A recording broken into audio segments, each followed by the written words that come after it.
Good afternoon, William and Mary. Thank you for joining us for our October community conversation. I hope that wherever you are tuning in from, this conversation finds you and your loved ones well. It's an incredibly beautiful day here, sunny, dry, 68 degrees. Students are out recharging, in picnicking groups, in hammocks, playing spikeball in the sunken garden. Everyone is masked. I hope you're all finding such moments of respite during the strain that so many of us are feeling at 8 months under the COVID-19 pandemic. You may remember that we launched these community conversations in March. We're holding them monthly to give folks in our community an inside picture of William and Mary at this time, what it's like to be living with and leading and navigating the transformation on campus. In higher ed, as most of us know, change goes very slow until it goes fast. We are in a phase of incredibly rapid transformation now. As we head into the close of this semester, we're kicking off a period of reflection on lessons learned during the pandemic. Every month, the leadership team focuses on one core value of the university from our new set of values that we crafted last year. And this month's value that we're holding at the front of our mind is curiosity. It's the right stance right now as we move fully into planning for the spring. And so much remains uncertain still in pandemic, with the national picture of rising infections quite sobering. So it's critical to be taking stock right now so that we can learn from what we've handled well and where we've made mistakes this fall. We don't have all the answers, no one does, but we are learning a lot that will benefit us enormously this coming semester. So before I introduce our 3 new deans, who are the focus of our conversation today, I thought I would sketch a little bit of what we've learned about living at warp speed, very fast change, beyond anything most of us have experienced before in higher education.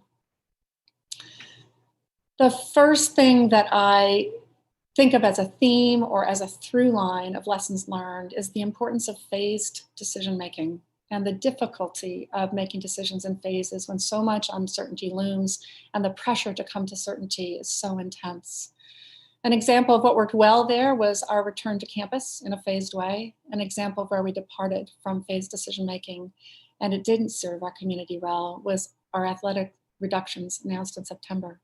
So let me contrast those two to give a sense of why I think that phased decision-making matters so much. With the athletics reductions, the department was responding to intense challenges, pressure to solve 3 problems at the same time: how to continue to deliver on our commitment to excellence, how to manage shortfalls that were made very acute under pandemic, and how to achieve gender equity. These are long-standing challenges. They became very rapidly urgent. The pandemic has meant that every institution in the country, every institution of higher education is facing incredibly difficult decisions such as this. And under those conditions, the pressure to take action swiftly is so strong, but it's still better to take steps in a phased way to show our work and to listen to the community as we go. And in that instance, we moved too fast and tried to accomplish too much at once, and it didn't do that well. Even under the pressures of this difficult time, we have to work from the values and mission of the institution. And in this case, we should have fully addressed equity matters first, based on our core commitments and our legal obligations, and then worked to address the significant shortfalls in the years ahead. So that's the sequence we're following now. It's not going to be less difficult. It may not be less painful, but there is much more clarity about why we face the decisions we face when we do that in a phased way. I'm grateful to Interim Director of Athletics, Jeremy Martin, for leading us through this process with so much care and compassion. I'll turn now to a second decision by contrast, which was the decision to return to campus in the fall in a phased way. And you'll remember, again, enormous pressure in late August because of the spike in cases around the country. We're reviewing that decision as we plan for the spring. And it turned out there that though it was really hard on the sophomores, juniors, and seniors and their families to wait to return to campus, to do that in a phased way helped us establish our culture and practices very deliberately. And it was part of why we've been successful this fall. Similarly, on our approach to public health, we've worked in a phased way, following the science of coronavirus transmission closely as it has evolved, adjusting as we learn more from our own community and from other communities, gathering more data. And we're going to keep looking for ways to keep you up to date on how our evidence-based decision-making is evolving in our operations. We want you to be sure that you understand the measures and tools and indicators we're using to monitor COVID-19 on our campus as that strategy evolves. So the second theme that I'm tracking as I think about lessons learned is the critical importance of flexibility, not just in planning, but in curriculum and work. That seems so obvious, and yet as we listen to feedback from students and families in particular, and from faculty and staff during the spring and summer, it was so clear that no one path was going to work for everyone. So we took the difficult step, very difficult for staff and for faculty, of preparing 2 paths, remote and on campus, because we knew that would be necessary for students and their families to be able to choose the path that's best for them through such a difficult time. I know many of you will have seen in the Wall Street Journal last week the chilling statistics on drop in college enrollments. As much as 16% of a drop among college freshmen. We are absolutely committed at William & Mary to ensuring that our students maintain momentum to their degrees, graduate students and undergraduates, because that is so critical to their future prosperity right now and to the prosperity of this country. So we're now about 2/3 of the way through this compressed semester. I want to credit the shared commitment of our students, our staff and our faculty, and our neighbors for responding with so much creativity and care. We are cautiously optimistic about what we're learning. We continue to follow the science as it improves on testing and on how to mitigate transmission. And we will continue to respond to changing public health conditions as they evolve. We know that we are deep in pandemic still, and we know how quickly circumstances can change. So the third lesson that I have constantly at the front of my mind is to stay humble. We need to keep making decisions in a phased and flexible way, and with a lot of humility.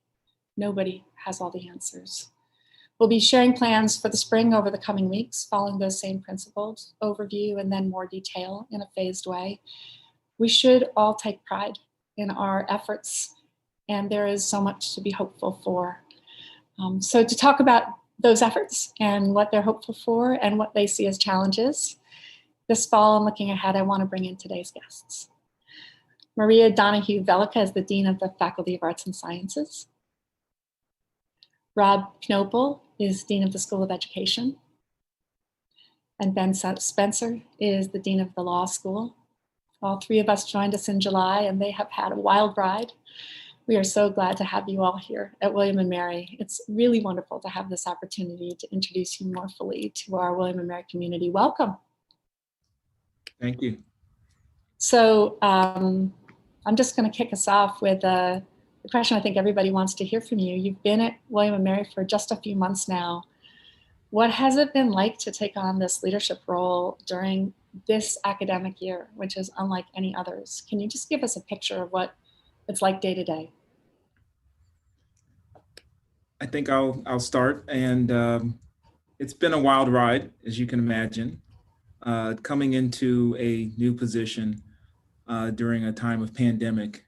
It's an unprecedented situation, and we've really had to hit the ground running and learn as we go. A little bit of baptism by fire, quite the onboarding experience to be in crisis planning and crisis response, crisis communications around the pandemic with your team and all of you. So it's been an exciting transition. I really am going to look back on this, I think, thinking about this as a great time where it gave me a lot of skills and resilience.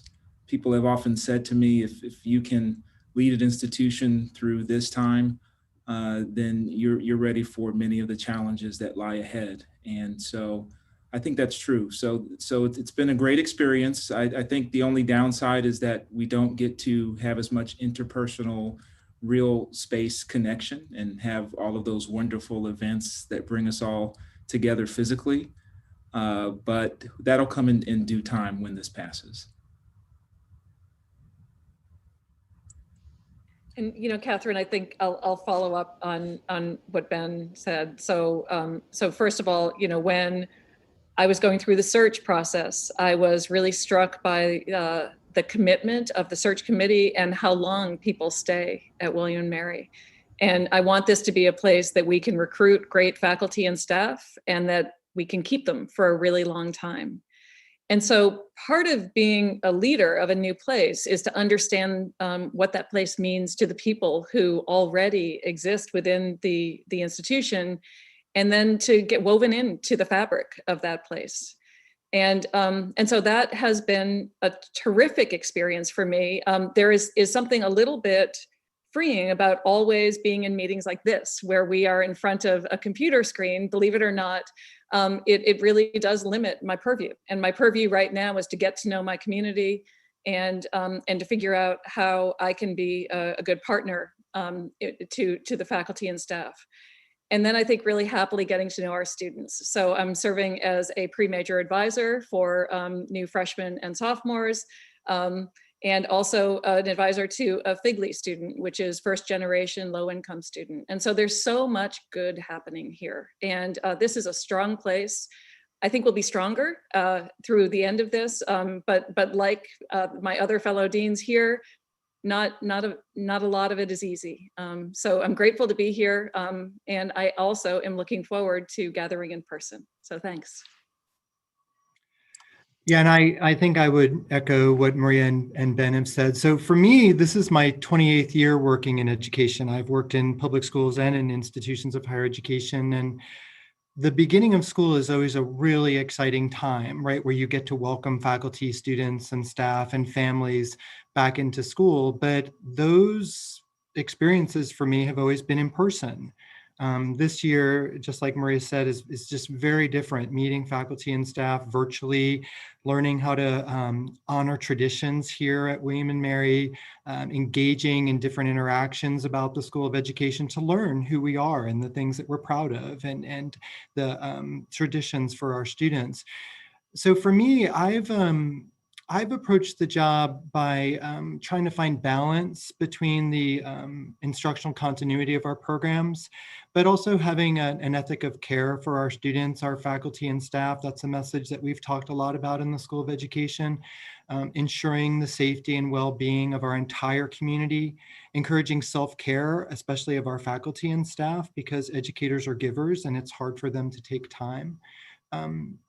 But all the while trying to look forward to and using technology to do it. So trying to find balance between meeting the immediate needs of the folks in our school, while at the same time having hope and courage and the resolve to look forward with a group of people that I'm just meeting. So the relationships are different, or they've started differently, but the people are just absolutely amazing and they've welcomed me with open arms. And so I'm just really encouraged about our future, just like Ben and Maria. I know we'll come out of this stronger.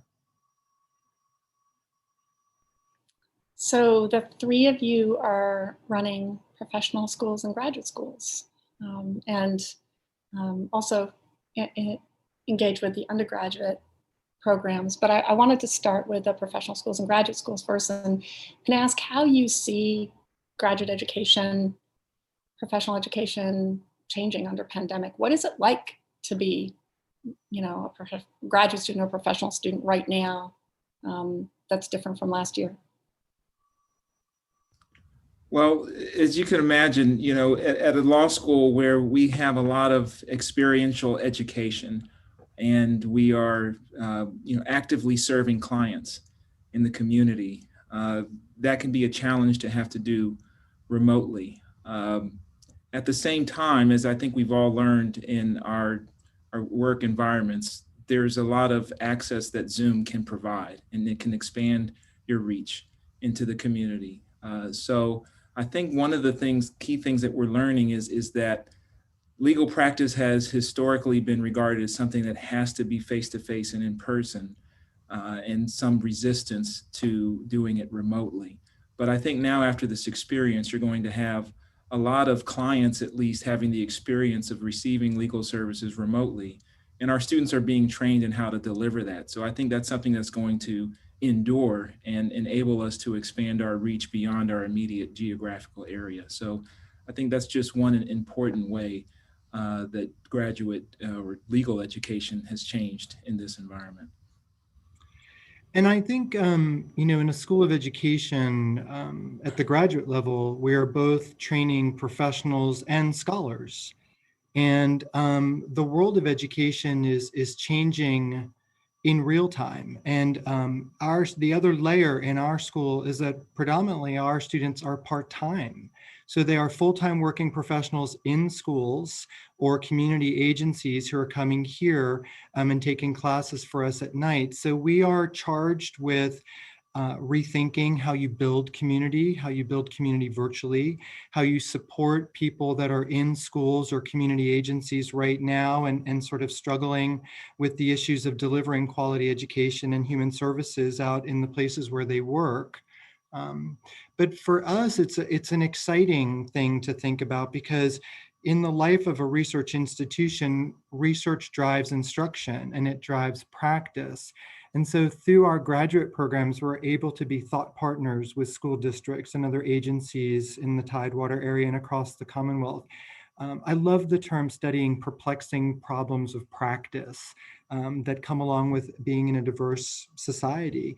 And so we actually can be that thought partner for school districts and an incubator for changed practice. And we see those changes taking place in schools right now, especially with how do we integrate technology into instruction to deliver equitable services for students. So our graduate programs allow us to do a deep dive on specific issues. They allow us to think about the development and implementation of improved practice to serve the communities, and then to study that, and then hopefully change our programs too and rethink what it means to be an educator in the 21st century. The practice is driving research too right now, because that's part of that incredibly rapid cycle of change that we're seeing. Yeah, we'll give Maria a chance to answer, but think about whether you have an example of one of those feedback loops that you can give us, Rob. I'd be fascinated by that. Yeah, and when I'm struck by how different institutions approach graduate education. I love William and Mary's model, which is that graduate education sits in arts and sciences, not in a more distant graduate school. So we have a graduate dean for graduates, or a dean for graduate studies and research that is central to the function of arts and sciences. I love that we are training master's students and doctoral students to be practitioners and to be the scholars of the future. I also really love a model where our undergraduates have what neuroscientists like me would call an intermediate target. So it's hard for someone who's in the 18 to 22-year-old range to see someone like me and think like, I could be that, right? But when we present master's and doctoral students as part of their environment and their education, it's an intermediate target for them. They figure I could be like that. And that's a lovely way of educating a student. So the fun of arts and sciences is all the diversity we have. We have different kinds of students.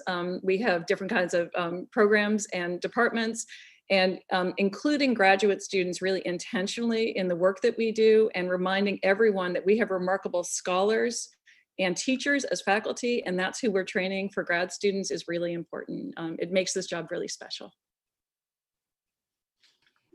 So I'm going to build on that a little bit, but Rob, you should jump in if you had an answer to my prior question. Yeah, so actually we have a doctoral program that does exactly what you're talking about. We have an executive EDD that's built on the Carnegie Project for the Education Doctorate, and it's exactly what you've described. So it's very much in that mindset of like plan, think, act, do. Take a deep dive into a particular problem. So for us, maybe it is how does technology promote educational equity, outcomes of equity, and how do we embed different pedagogical skill and teacher preparation programs so that they can use technology to achieve those outcomes. So our students would study what we know about that very specifically and take a deep dive into it, and then look at model programs or design interactions or interventions perhaps, and then implement them in schools, collect data in real time to see if we've achieved that goal, and have we implemented programs with fidelity? What would that suggest in terms of changed practice in the school? But then also, how does it inform how we train educators? So technology is a perfect example of something that we could look at using a model that we have in a doctoral program that exists here in the school. I'm thinking about, for all three of you, that the moment that we're in now, which is one of reflecting on lessons learned, imagining what are the opportunities that lie ahead that we're discovering under the pressures and constraints of COVID. One of the tenets of the artistic world that I used to study, theater, is that constraint enables creativity. The restrictions on resources, restrictions on opportunities enable creativity, and that we're definitely seeing extraordinary constraint right now in many different ways. So maybe I'll start with you, Ben, and ask where you said what attracted you to William & Mary's Law School is that it's one of the best in the nation. Can you give me some examples of where you see new opportunities emerging this year that might be ones that we'd want William & Mary Law School to lead in? Absolutely. So there are many areas where different facets of our law school are innovating and embracing those new opportunities. We've got intense work going on in support of efforts to better understand artificial intelligence and cybersecurity and a lot of the legal and policy issues that arise out of that. So our Center for Courtroom and Legal Technology is engaged with the Commonwealth Cybersecurity Initiative, which is an important project going on in the Commonwealth. And we've also got, as you know, an election law program that is engaged in very timely and important work around protecting the right to vote, but also educating the public and students on the right to vote and on some of the issues that are coming up in the election. We've got an immigration law clinic. Immigration law and immigration is an extremely hot topic right now. Well, our immigration law clinic is intensely engaged in representing individuals in asylum cases, which is, there's no shortage of those right now and no shortage of legal challenges there. And the last thing I'll mention is our Virginia Coastal Policy Center, heavily engaged with the work of climate change and the impact of climate change on coastal flooding and the need for policy around that and resilience. And they're having a workshop tomorrow where the governor and other members of the General Assembly are going to be speaking. So we like to be heavily engaged in public interest and public policy and the legal issues that arise out of the issues of the day. So this is what attracted me to this school. I see this work continuing. We haven't missed a beat since COVID. We've only been inspired to pursue these things because even though COVID is here, none of these issues have gone away and they've become even more urgent. So I've just been really gratified to see everybody here focus so intensely on all these important issues. Can you just say a few words about what's distinctive about the way the law school is handling COVID, navigating it? Well, one of the things that has been an extreme challenge has been our inability to have in-person courses for our first year students. That has been a challenge, and that has revealed some of the limitations of our building, which wasn't really designed with this in mind. But in response to that, we've had to really double down on getting our professors ready to deliver high quality remote instruction, which they've been doing, and the students have been responding to that well. A challenge arising out of that, though, is one of the important things for our law school and for William & Mary in general is that sense of community. And it's really challenging for our first year students to come into an all remote environment and build that sense of community. So we've had to try to innovate and create ways to build community online. We do have some real space opportunities with those students who are here, but with our remote students, we've had to do things like weekly coffee. We've created mentoring groups. I've done office hours where students can meet with me. I'm meeting with different affinity groups. So we just have to go the extra mile to try to build that sense of community. One last thing I'll say about innovation, an important thing I think at all professional schools, but certainly at the law school, is the career placement and job opportunities for our students. So I've really taken this opportunity to try to expand the reach of our law school with respect to employers. A lot of employers historically have not come to William & Mary Law School because they have to make choices about where to go. Well, now in the age of Zoom, you can really leverage that remote access to expand the opportunities for our students. So I've been reaching out to the managing partners and chairs of different law firms around the country that haven't traditionally recruited here.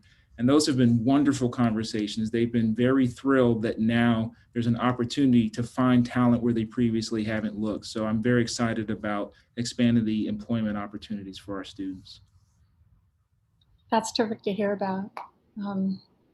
We see the same benefit of virtual opportunities in the job fairs for undergraduates at William & Mary. Much expanded reach that many of our students now have. Yeah. Maria, where are you seeing innovations that feel forward looking to you in some way, things that are piloting under pandemic that might go forward? So, in these last few months, I've had the time and the privilege of being able to meet with the faculty in arts and sciences across all of our departments and programs.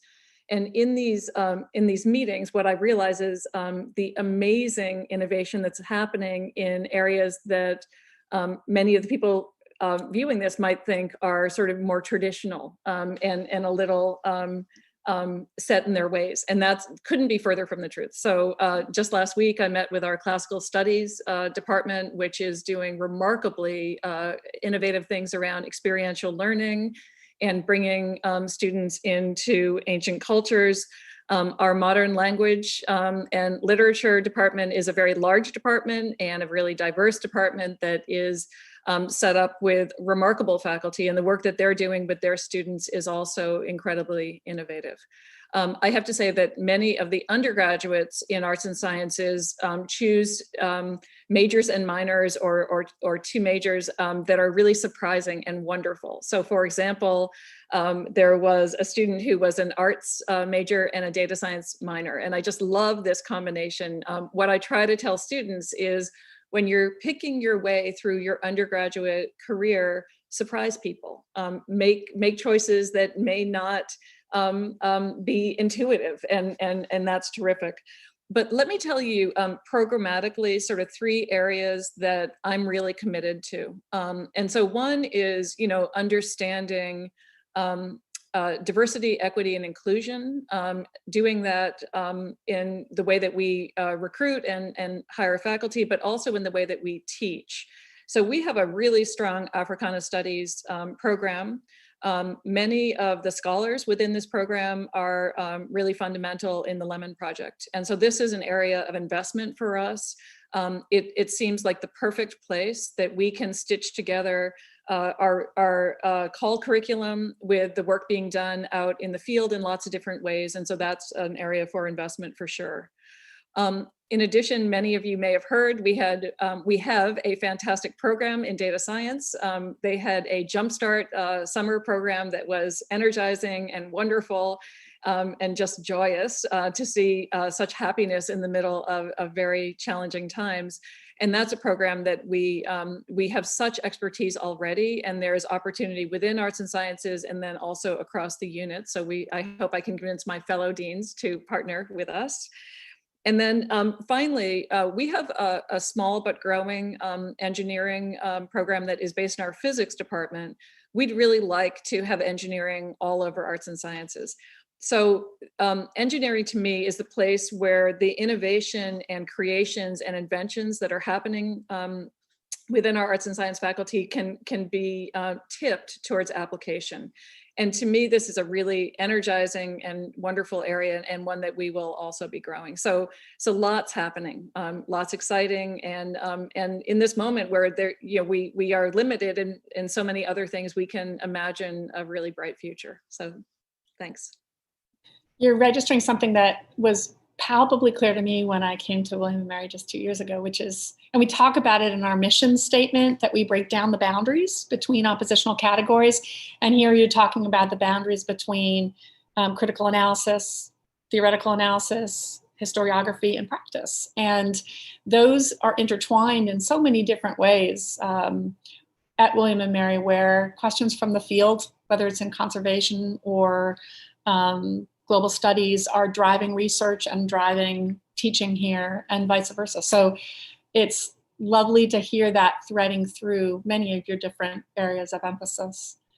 Rob, I'd just love to hear your same answer to that question, where you see COVID innovations or innovations that are rapidly growing because of the pace of change we're experiencing at the School of Education that may be forward-looking in some exciting way. So I'm going to take a little bit of a different take on this conversation, the question. So the American Psychological Association has a statement out about the two pandemics that are happening in the country right now, the pandemic certainly of COVID, but the pandemic of racism. And so specifically in the world of education, the disparate impacts of the pandemic on Black and Brown communities and on communities that serve a higher percentage of students in poverty has put a really big spotlight on populations that have been historically marginalized, underserved, or minoritized for generations, hundreds of years.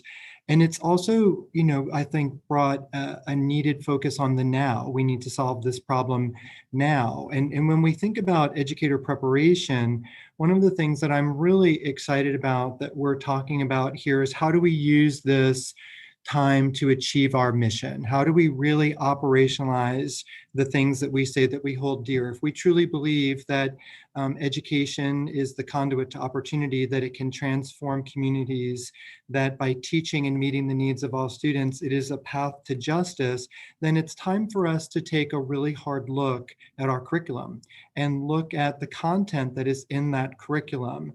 In my background, I've had the great opportunity to serve on a lot of doctoral committees where we've looked at cultural responsiveness, cultural competence, and how we prepare educators and leaders.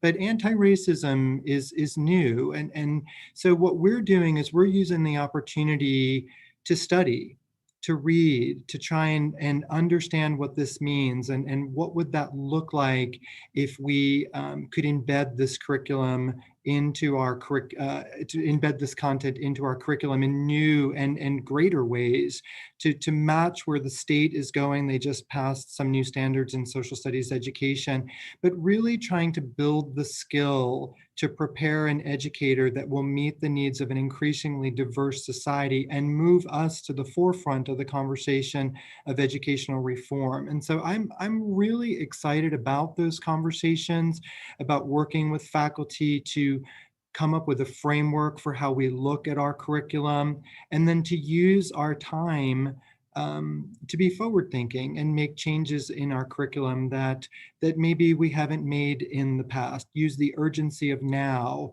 to make that change, because that's really what's going to make a difference for the Commonwealth, the children in the Commonwealth. So you've opened up the next topic of conversation I wanted to talk about, because you turned us towards the importance of preparing citizens and professionals. And so talking to three deans that are thinking about professional life for future colleagues, future practitioners, and who are also at schools that are really dedicated to those civic values, civil society, equality and justice, anti-racism, prosperity, what it means to really truly commit to prosperity broadly and for all. And so and as we're heading into election season at the alma mater of the nation, we have a wonderfully engaged community. I think you all saw the stat from a recent student assembly survey, 97.1% of our undergraduates registered to vote. So there's a real commitment to democratic process here. I'd love to hear how you're thinking about the future of graduate and professional education, and then undergraduate education in all three of your domains. I'll start with you, Ben. How do you view the future of legal education in intertwining those values of citizen and professional? Well, it's interesting you start with me, because lawyers are not the first go-to place for civil discourse in people's minds. And I think oftentimes when you look at what's going on, a lot of people would say that lawyers have been part of the problem and too argumentative, et cetera. And part of that goes back to how lawyers are educated and what culture and do we inculcate and values do we instill and transmit. So I think part of the future of legal education has to be a values-based education that focuses on civil discourse and dialogue, returning to facts. That's something that lawyers have traditionally been good with is facts. So, pushing back against the post-fact era that we were nudging towards and focusing on constructive dialogue around a set of facts. I think legal education has always been very good at airing multiple sides of any particular problem. But what I've seen over the past 20 years or so is increasing polarization and a lot of students coming in with preconceived notions. And so it's up to us as the professors to instruct them to, put the partisanship at the door, open your minds, open your hearts, and start listening to some of these arguments and seeing these cases through different lenses. A lot of times the ways things are portrayed in the popular press regarding different Supreme Court decisions, for example, there's a little more that meets the eye, and we can expose them to some of that in the classroom. So I think if we bring the values of William and Mary to bear, which is, respect is one of the ones that I think of there, of course, belonging as well, and thinking that, everyone needs to be respected for their views. The other side shouldn't be dehumanized. Let's root our discussion and argumentation in facts. And the rule of law hopefully should carry the day, with the caveat that we need to be on guard. When we see some real threats to the rule of law and some challenges, our students, our graduates as advocates and citizen lawyers need to be ready to sound the alarm and call that out and help being part of what restores those things and those values in our society. So we can't just focus on the case law and the black letter law, as we say, but we've really got to focus on values and engaged citizen lawyers and being advocates for justice. Thank you. So I'll pick up on community engagement. Community engagement is imperative in any school of education. We engage in community engaged teaching, research, and service. Education is both theoretical and applied, and so we need the partnerships. We need the presence out in the community to achieve that mission. I was really excited when I came to William and Mary to find out that we were a Carnegie designated community engaged institution. And I'm really struck by the way they describe that, the way they define it. It's a collaboration between institutions of higher education and their larger communities for the mutually beneficial exchange of knowledge and resources in the context of partnership and reciprocity. And so I come here at a time when the profession of teaching is very much under attack. There are the enrollment declines across the country, 38% down across the nation. For the first time ever in a national poll, the majority of parents said they don't want their children to be teachers. We see on the news every single day the exhaustion that teachers are feeling through the pandemic. But it's also, I think, a great time of hope, right? Because people are understanding the importance of education. They're understanding the value of a teacher. And if we all were to stop and think for a minute, right? It was an educator that believed in us. It was an educator that taught us to read. It was an educator that taught us to be problem solvers, that taught us math, that taught us the civics lessons that Ben is just talking about. We stand on their shoulders in the place where we are right now. So we need educators. We need people to come into this profession. And so we are, I think, really thinking a lot about collaboration across campus, collaboration with local school districts. We've done all kinds of professional development here in the School of Education, but one of the things that I'm just really excited to talk about is a partnership that we have with Williamsburg James City Schools. The superintendent came to us over the summer and asked us if we could provide a tutoring program for some of the neediest kids in the district. And I'm really proud to tell you that we have over 200 undergraduates at William & Mary who volunteered to be tutors in a service learning opportunity to serve kids in grades K through 5 as tutors and also as mentors. Those students are probably almost entirely in arts and sciences. And they have been engaged in lessons here in the School of Education, which have helped them see what an educator would look like, what it would be. We've talked to them about how do you communicate more effectively with kids? How do you mentor kids? How do you work with different populations? How do you communicate with teachers? Our students are engaged in reflection and thinking about the populations that they've been working with. And I'm just really happy to tell you that just yesterday I learned that it was accepted as a 3-credit class. So our students can get 3 credits for service learning, which advances university goals. But the best part about that is 20 kids that are part of the tutoring program have already said they want to take the class, and 5 of them said they think they might want to major in education. So it's really exciting for us to sort of rethink the partnerships that we have and how we work together, not just with school divisions, but with our colleagues over in arts and sciences and in the other schools. And we couldn't have done this without the Office of Community Engagement. So as we think about positioning ourselves on campus and advocating for our profession, it is the engagement that has allowed us to do that. That is such a wonderful concrete example of something I've seen across the William & Mary community under pandemic, which is that finding ways to concretely redress the vulnerability of others is one of the most powerful ways to create community and have a sense of a shaping force in the life that we're living now, which has so much that's out of our control. Yeah. Maria, just really quickly, what should we expect from our amazing faculty of arts and sciences during the election? Yeah, so I have to say, I mean, what a moment we find ourselves in.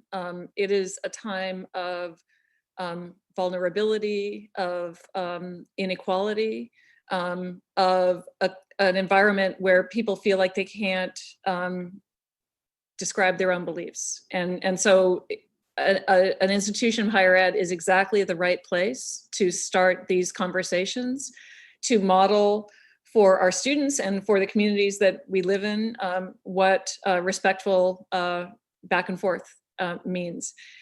What I find so unbelievably hopeful right now is the investment that students of all different kinds of belief have in this election.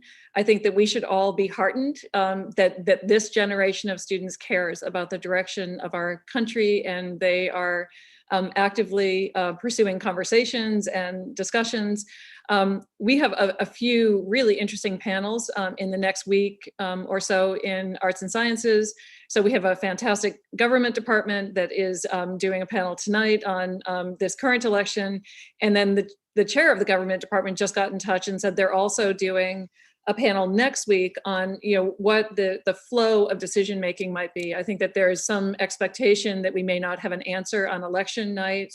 All of us remember in the past when we woke up and there was not a settled election result, and we thought it would be a couple hours until we knew, and it was really more like a month. And so I think that we are all preparing for some uncertainty in the future.